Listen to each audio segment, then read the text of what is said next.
The transport ship slowly descended through the cloudy sky of the alien world. The crew sat silent as the engines hummed, each of them tense about what was waiting below. They were the first human envoys to step on this planet, a place ruled by a queen said to be both powerful and mysterious.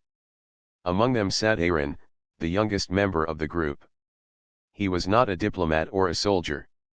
He was an engineer chosen because he understood alien machines better than most. He had fixed systems no one else could, and someone thought his skills might be useful if the meeting turned toward trade or technology. Still, Aaron did not feel ready. His hands clenched as the ship landed with a soft thud. The doors opened. Bright golden light flooded in, warmer and richer than Earth's sun. The group stepped onto a wide platform of polished stone that overlooked a city full of tall spires and moving bridges. Alien guards stood lined on each side, their armor glowing faintly, their eyes sharp.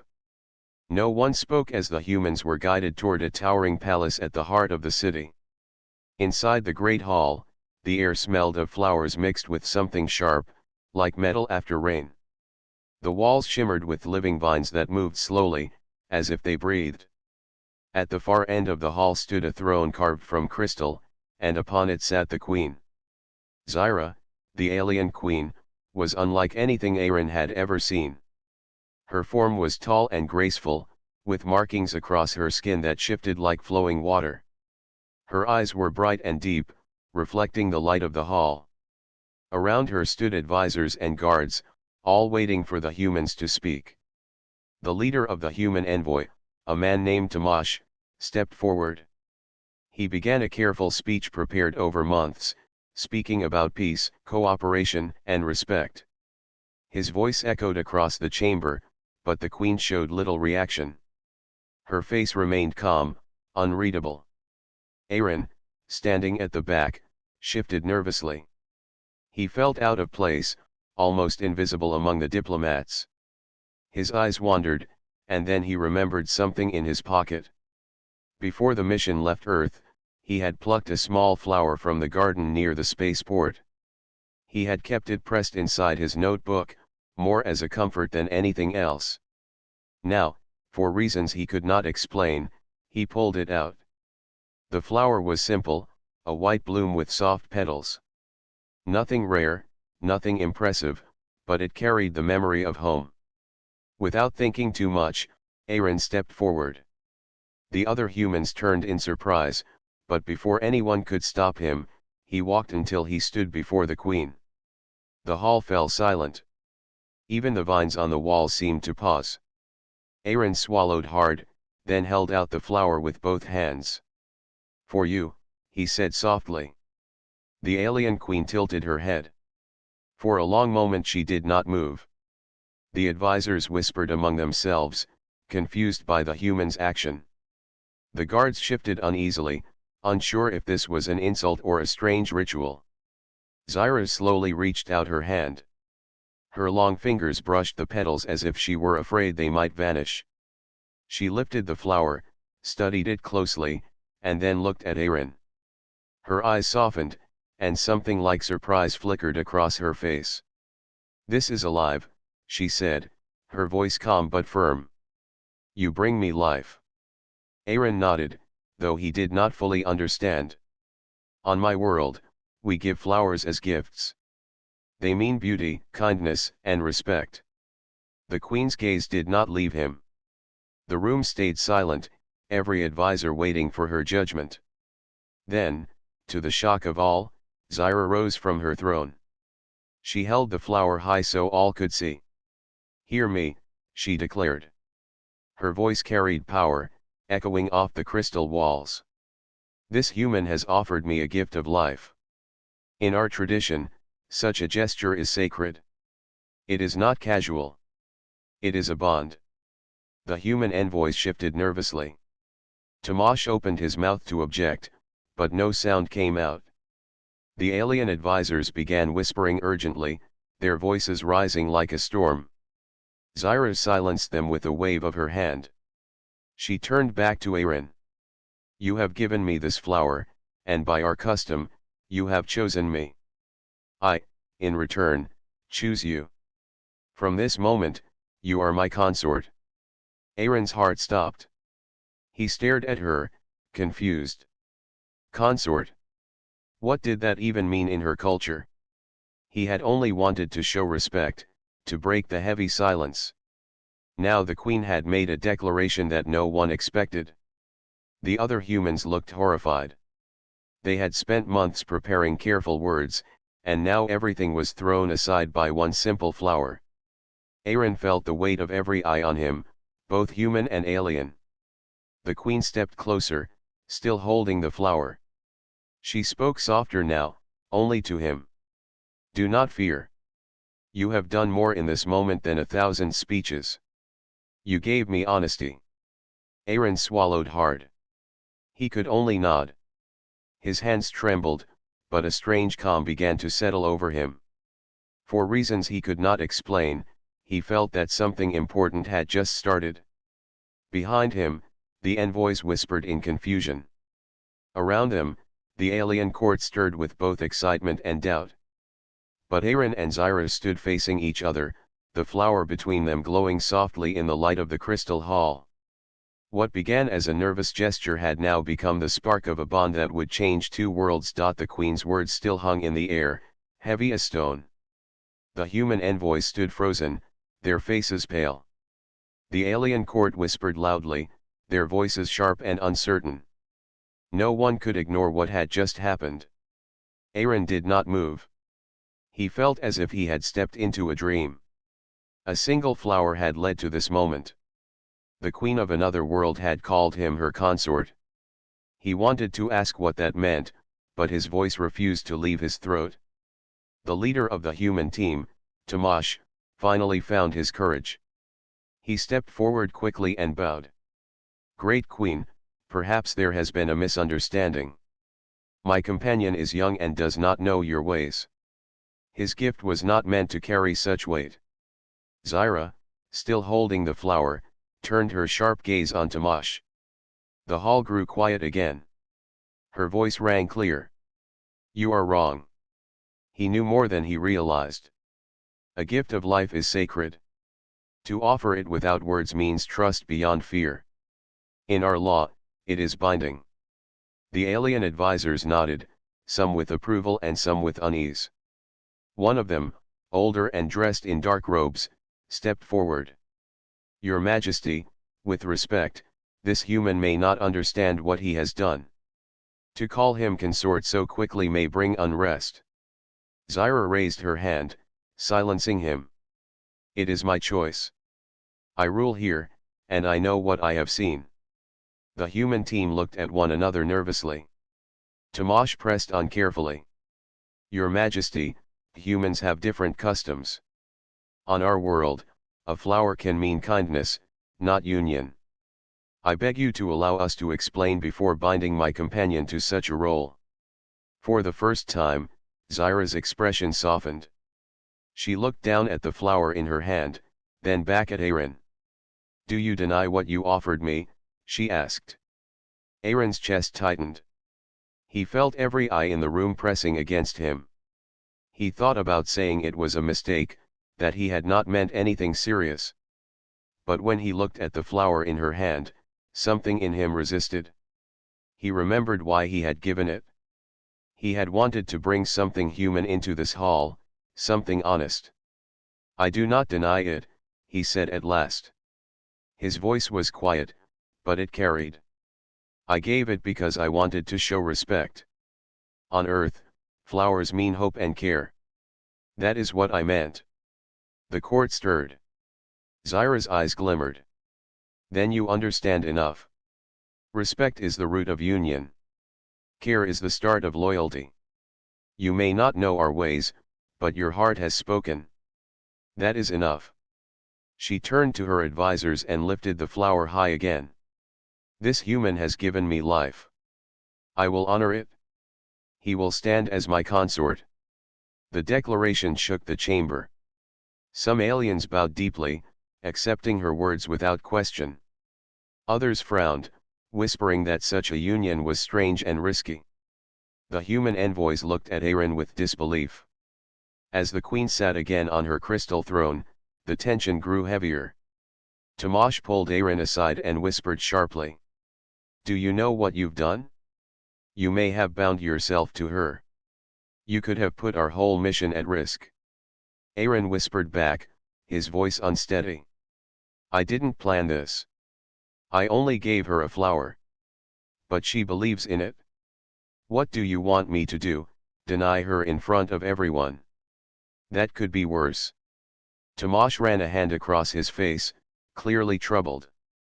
"You may be right. But you've become the center of this now. Be careful." As the meeting ended, the alien court members filed out, still murmuring about the event. Some stared at Aaron with curiosity, others with open suspicion. The humans were guided to a guest chamber within the palace, far grander than anything they had expected. That night, Aaron sat by the tall window, looking out at the glowing city. Towers of crystal rose into the sky, lit by soft energy lines that pulsed like veins. He felt small, almost swallowed by the weight of this world. Yet he also felt something else, a pull he could not explain. The door opened, and Zyra entered, her steps silent. The guards outside bowed as she passed. Aaron stood quickly, unsure if he should bow or salute. "You are uneasy," she said, her voice calm. Aaron nodded. "I did not expect this. I don't even know what being your consort means." Zyra studied him for a long moment. Then she placed the flower on a small table beside him. "It means you are bound to me in trust. You are not my servant. You are not my equal either. You are my chosen one. In my people's eyes, this bond cannot be broken." Aaron felt his chest tighten again. "And what happens now?" "You will learn," Zyra said simply. "Your people may fear this, but in time they will see the truth. You gave me honesty. That is rare. I will not let it go." Her words carried weight he could not argue with. She turned and left the room, leaving him staring at the small flower glowing in the dim light. Aaron sank into the chair, his thoughts swirling. He had come here as an engineer, an ordinary human. Now, in the space of a single day, he had been claimed by an alien queen. He did not know if it was a blessing or a trap, but deep inside he felt the world had shifted. And he knew there was no turning back. The days after the declaration passed slowly for Aaron. The human envoys remained uneasy, still unsure what the Queen's words would mean for their mission. They spoke carefully with the alien council, avoiding direct mention of Aaron's new role. Whenever he entered the chamber, the humans fell silent, as if he carried a secret they did not want to touch. The aliens treated him differently. Some bowed lightly when they passed, while others gave him cold stares. It was clear not everyone supported the Queen's decision. Still, no one dared challenge her openly. Aaron spent most of his time inside the palace, trying to understand the strange customs around him. He was given a personal guide, a young alien named Rin, who explained the basic rules of the court. Aaron listened carefully but often felt lost. There were so many gestures, so many small traditions. Even a simple greeting could mean different things depending on who spoke it. One evening, while Aaron sat in a quiet garden filled with glowing plants, the queen herself arrived. The guard stepped back, giving her space. She walked with calm steps, her long robes trailing across the stone floor. "You sit alone often," she said. Her voice was neither accusing nor gentle, simply curious. Aaron stood quickly. "I do not want to disturb your people. I feel like an intruder here." Zyra tilted her head slightly, studying him. "You are not an intruder. You are bound to me. Still, I can see you carry doubt." Aaron nodded. "I don't understand everything. On Earth, giving a flower is simple. But here, it changed everything. I don't know how to act now." The queen moved closer, her eyes reflecting the light of the glowing plants. "Then act as yourself. That is why the flower had meaning. You gave it without calculation. It was pure. My advisors give me words every day, heavy with plans and schemes. You gave me something real. Her words made Aaron pause. He had not thought of it that way. To him, it had been a small act. To her, it had been something rare. Over the next days, Zyra called for Aaron often. She asked him about Earth, its oceans, its forests, and its people. She wanted to know how humans built cities, how they shared stories, how they cared for each other. Aaron did his best to answer, speaking in simple terms. Sometimes he used sketches on paper, drawing mountains, rivers, and stars. Zyra listened with deep interest. At times, she repeated his words softly, as if testing them against her own thoughts. Her people lived long lives, bound by traditions that had not changed for centuries. To hear of another world with so many different customs fascinated her. One afternoon, she asked, "What does family mean to your kind?" Aaron thought carefully.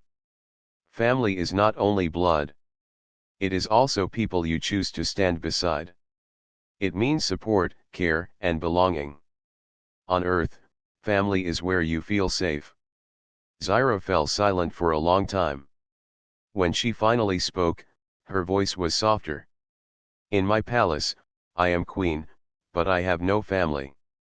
My advisors respect me, my guards protect me, but they do not share my heart. Perhaps that is why your words reach me. Aaron felt a stir of sympathy.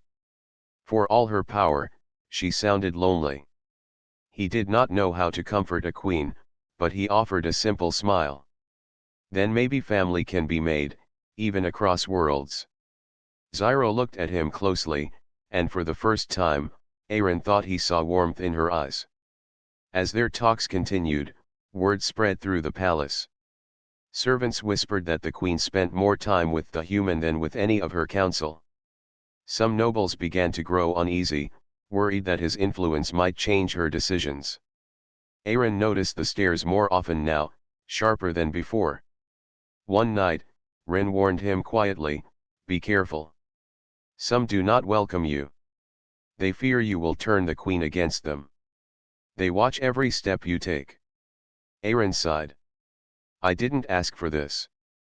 I only wanted to help our mission." Ren gave a small shrug. Sometimes fate does not ask. It chooses. Despite the tension, the bond between Aaron and Zyra grew. He showed her small human inventions, like a simple music device he carried. When the soft notes filled the chamber, the queen closed her eyes, listening as if she were hearing the voice of another world. In return, Zyra showed him the great halls of her ancestors, filled with living crystals that pulsed with energy. She explained that her people believed the crystals stored memories of the past. Each shared moment pulled them closer, not in ceremony but in understanding. Aaron began to see her not only as a queen but also as a person who carried heavy burdens. Zyra began to see him not only as a human but as someone unafraid to be honest in her presence. Yet beneath this growing bond, shadows lingered. Some nobles whispered louder now. Some advisors pressed her to end the strange union before it weakened the throne. Zyra ignored them, but Aaron could feel the storm building.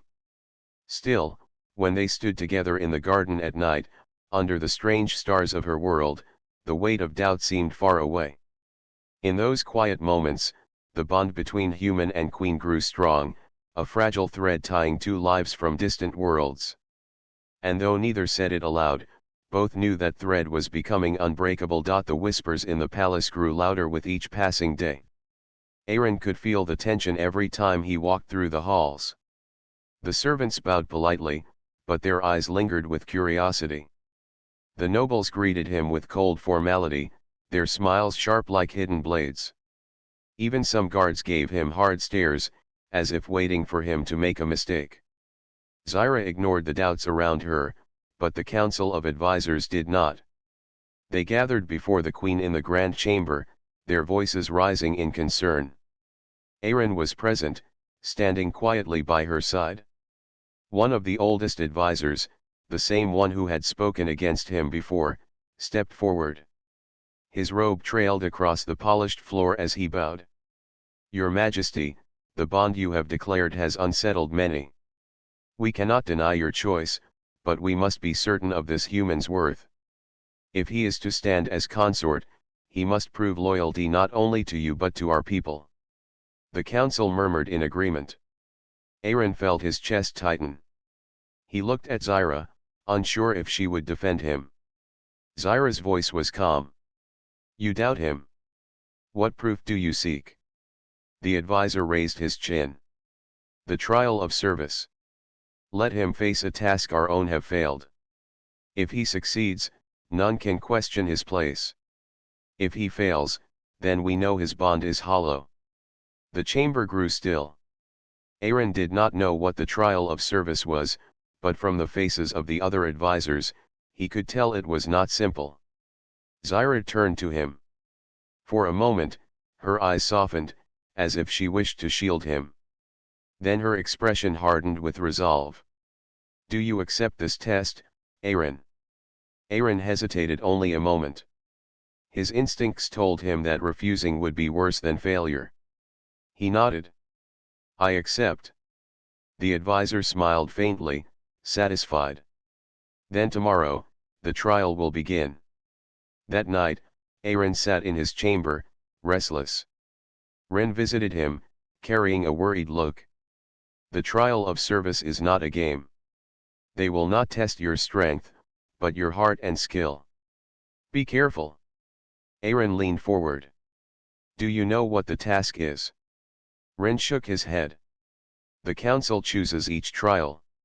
It is different every time. But it is always hard."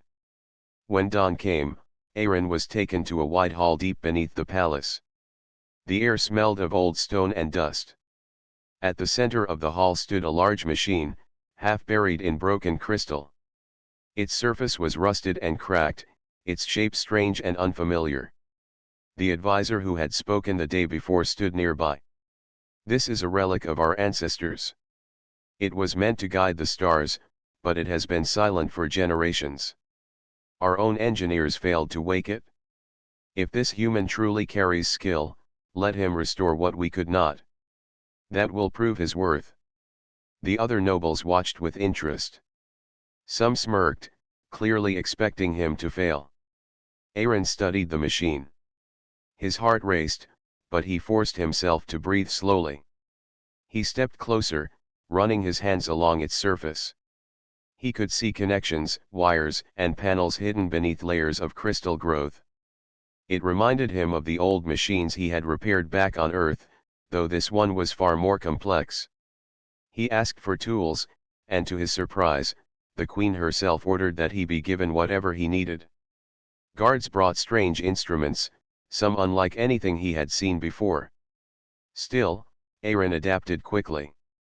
He took the tools in hand and began his work. Hours passed. The council grew impatient, but Aaron remained focused. He cleared the crystal carefully, uncovering old circuits. He noticed the design carried both mechanical and organic patterns, as if the machine itself had once lived. His fingers moved with steady confidence, guided by instinct more than knowledge. At last, he reached the heart of the device. A crystal core pulsed faintly, dim like a dying ember. Aaron adjusted the flow of energy, linking lines that had been broken for centuries. He remembered how his father once taught him to fix an old radio by feeling the rhythm of its circuits, and he applied the same patience here. Then it happened. The core flared to life. A low hum filled the hall, growing stronger with each breath. Lights rippled across the machine's surface. The alien nobles gasped, some stepping back in shock. For the first time in generations, the relic was alive. The advisor's face hardened with disbelief. "Impossible. None of ours could do this." Zyra rose from her seat, her voice firm and proud. "Yet he has done it. You demanded proof, and here it stands. My consort has awakened the relic of our ancestors. His skill is beyond question." The nobles bowed reluctantly, some with respect, others with anger hidden in their eyes. Aaron stepped back, sweat covering his brow, but a quiet pride rising in his chest. Zyra walked to him and placed her hand lightly on his shoulder. You have done what none of us could. You have proven loyalty not with words, but with action. From this day, no one will doubt that you belong here. Aaron looked at her, still catching his breath. I only fixed what was broken. The Queen's eyes shone. And that is why you matter. You see what can be mended, even when others give up. As the machine hummed steadily in the background, Aaron realized he had crossed a line. He was no longer just a visitor in a foreign palace. He had become part of its story. And though challenges surely waited ahead, he felt the bond between him and the Queen grow stronger, forged now not only by a flower but by trust and proof. The relic's awakening spread across the city like fire through dry grass. Citizens gathered in the streets to speak of it. Songs were already being whispered about the day the long-dead machine had come to life. Some praised the Queen for her wisdom in choosing the human. Others muttered darkly that foreign hands should not touch the gifts of their ancestors. Aaron felt the weight of those whispers every time he walked outside the palace chambers. Guards now followed him more closely. Ren warned him to keep his steps careful. The Queen trusts you, but not everyone does. Some see you as a danger to their power. Aaron nodded, though he did not know what else he could do. He had never asked for attention. He had only wanted to help. That evening, Zyra called him to a private hall lit with glowing stones. She stood near a tall window that looked out over the endless city. The stars beyond shimmered like silver dust. You have given my people a gift they will not forget, she said. But with it comes unrest. Some believe you weaken me, that I let a stranger hold sway over our throne. Aaron frowned. I never meant to cause trouble. I only did what I could. Zyra turned toward him, her voice steady. I know.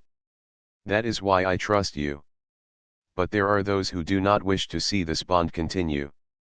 I fear they will act soon. Aaron's chest tightened. He remembered the hostile stares in the council chamber, the whispers in the halls. Do you think they would try to move against you? Her gaze grew firm. Not against me alone. Against us both.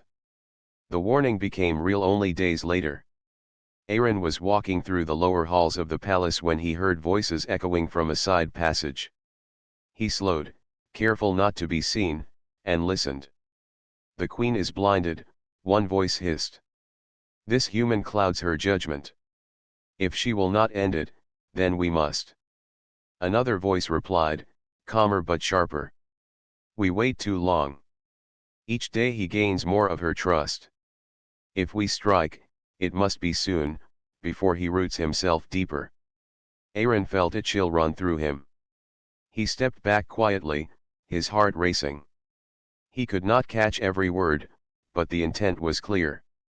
Someone planned to overthrow Zyra, and he was their target as well. That night, when he was finally alone with her, he told her what he had heard. They are planning something. They want to move against you because of me. Zyra did not look surprised. She had expected such a threat.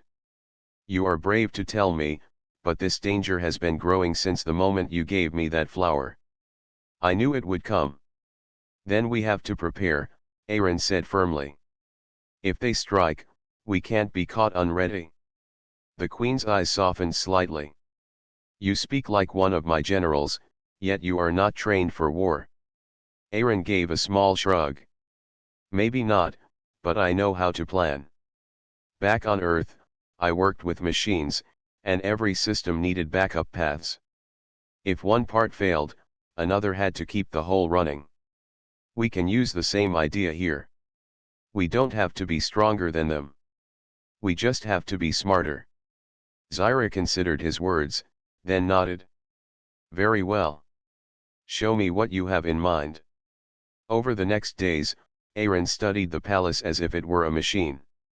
He walked the halls, noting which corridors connected and which rooms could be sealed. He asked questions about guard rotations, about supply routes, about hidden passages. With Rin's quiet help, he built a plan. When Zyra's generals heard his ideas, some laughed at first. But when they saw the careful maps he had drawn and the clever traps he suggested, their smiles faded. His mind worked differently from theirs. Where they thought of strength, he thought of balance. Where they planned to fight in open ground, he looked for ways to turn the palace itself into a shield.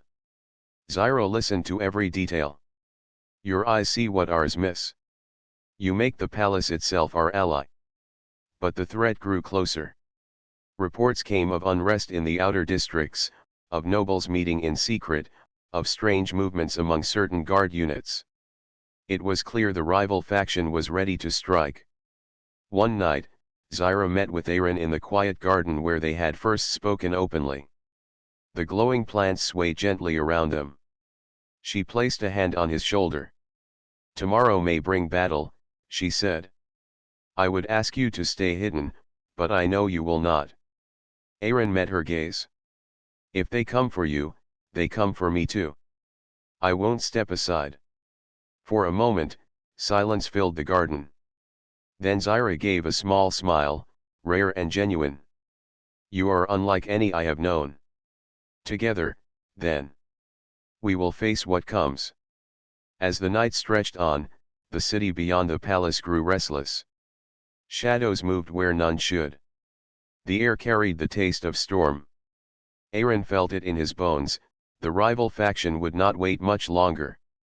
And when they struck, it would not be just a test of power. It would be the first true test of trust between a human and an alien queen. The palace slept under the silver light of twin moons, but Aaron felt no peace. He stood by the window of his chamber, watching the city below. Fires burned in the distance, small but steady, signals of unrest. The whispers had turned into open movement. He knew the attack would come soon. His door opened with a soft creak, and Rin hurried in. The young guide's face was pale. It has begun. The rebels have entered the outer gates. The queen calls for you. Aaron followed quickly through the winding halls. Guards rushed past, carrying weapons that shimmered with crystal edges. The sound of horns echoed faintly, warning the city of danger. In the throne chamber, Zyra stood tall, her robes traded for armor woven with silver threads. She looked every part the ruler of a great world, calm yet fierce. Her eyes softened only when they fell on Aaron. They strike faster than I thought, she said. But we are ready. Aaron nodded. The maps he had drawn now guided the defense. Guards moved according to his plans, sealing weak corridors and forcing the enemy to pass through narrow halls where they could be held. The palace was no longer just a building. It was a shield shaped by human thought and alien strength. The first clash came at the eastern wing. Rebels stormed through, shouting their cries of defiance. But the guards were ready, hidden behind sealed doors. Energy traps snapped awake, stunning the attackers and scattering their formation. The rebels pulled back in shock, but more pressed forward from behind. Aaron stayed beside Zyra, his heart pounding. He was no fighter, yet his mind worked quickly as reports arrived. When one guard captain explained that the rebels had found a hidden path, Aaron pointed at the maps. Close corridor 7. Seal the lower steps. Force them upward to the bridge. There, your archers can cover them. The captain hesitated, then obeyed.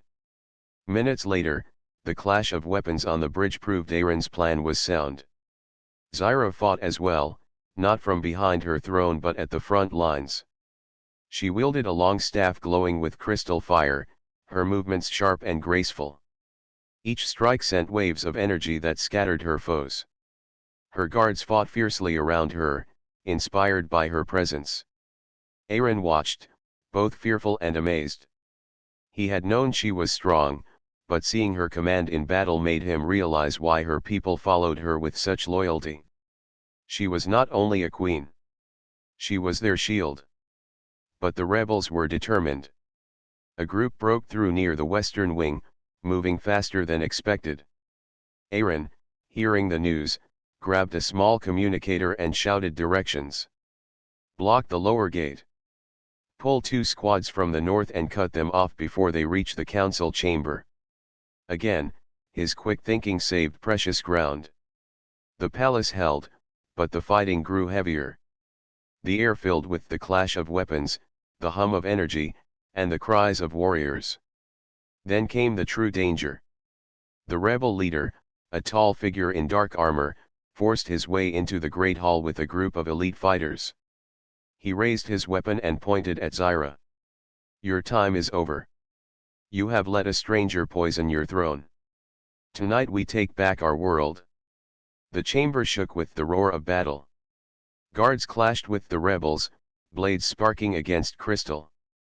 Zyra met the leader head-on, her staff burning with light. The two struck again and again, the floor cracking under their power. Aaron stood near the edge, his mind racing. He could not fight like them, but he could still help. He noticed the relic machine, the one he had repaired, standing silent in the corner. An idea struck him. He ran to it, ignoring the chaos around him. With trembling hands, he reactivated the core. The machine hummed, light spilling across its surface. Ancient lines of energy stretched outward, filling the hall with a low vibration. The rebels staggered, their weapons flickering as the energy disrupted them. Zyra seized the moment. With a final strike, she disarmed the leader, sending him crashing to the floor. The other rebels froze, their courage broken. Guards rushed in, forcing them to surrender. The battle was over. The hall fell silent except for the hum of the relic. Zyra stood tall, breathing hard, her staff still glowing. She looked at Aaron, who was slumped against the machine, sweat dripping from his brow. Her eyes held both pride and relief. You turned the tide, she said softly. Aaron shook his head. You did. I only gave you the chance. She stepped closer, resting her hand on his shoulder. No. You gave me more than that. You gave me trust when others gave me doubt. And tonight, you gave me victory. The guards and nobles knelt around them, bowing to their queen. Even those who had doubted her before now looked at Aaron with a mixture of respect and awe. The human had stood with their queen and saved their palace. For the first time, Aaron felt the bond between him and Zyra was not just a symbol. It was real, forged in battle, proven in fire.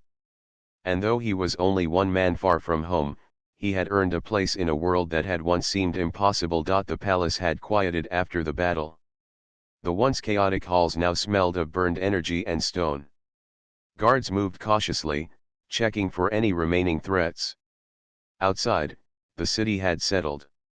Citizens whispered of the events that had saved the queen and the palace. Aaron walked beside Zyra through the great hall. Both were tired, but their steps were steady.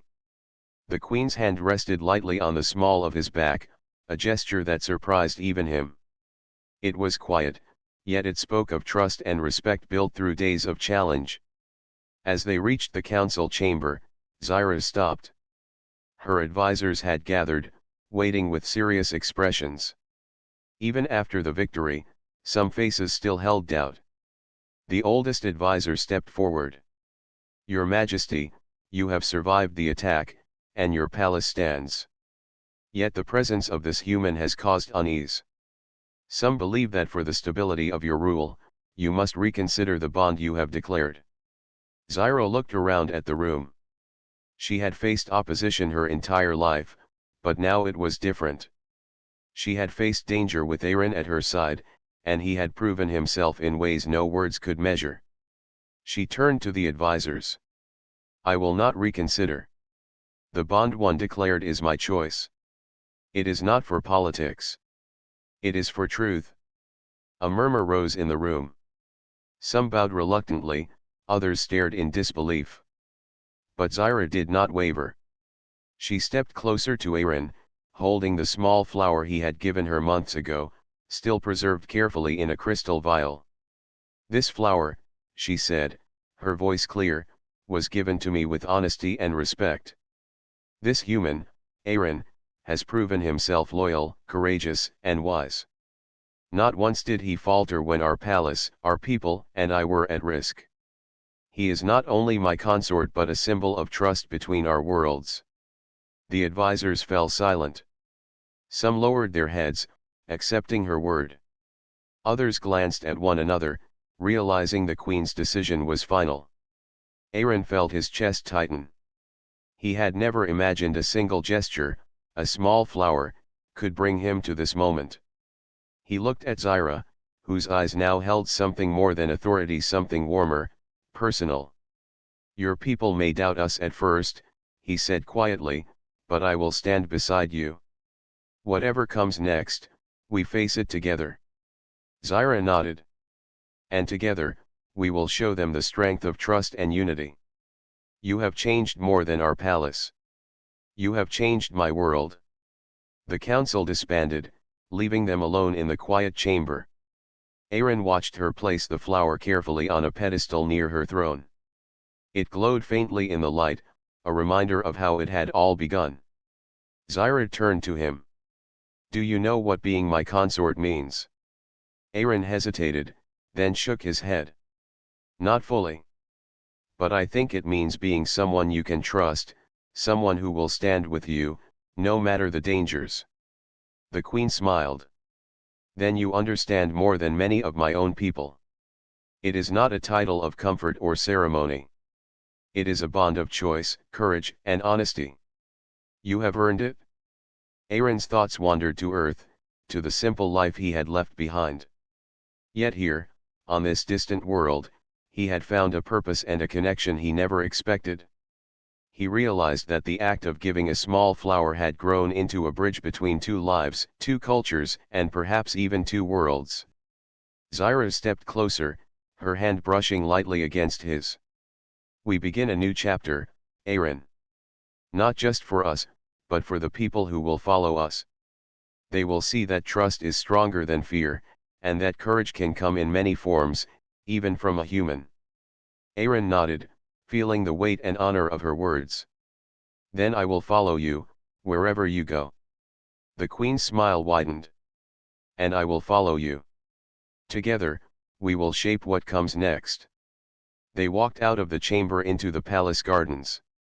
The city beyond sparkled under the twin moons, peaceful for the first time in months. The glowing plants swayed in the gentle night wind, reflecting light across the marble paths. Aaron looked around, marveling at how the palace had changed him as much as he had changed it.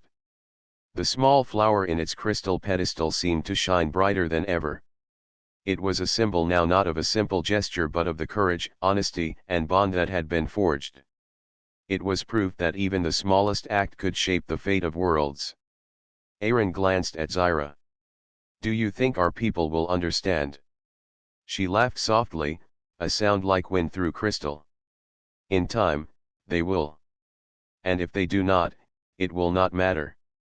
Our bond is not for them. It is for truth, and for trust. That is what lasts. Aaron smiled, finally feeling calm. He had come to this world unsure and nervous. Now, he stood beside a queen who had chosen him, not for fear or obligation, but because he had been honest and brave. And in that moment, he understood that the flower he had given her long ago had done more than change their destinies. It had changed him, too. Together, human and queen, they faced the night, ready for the future they would build.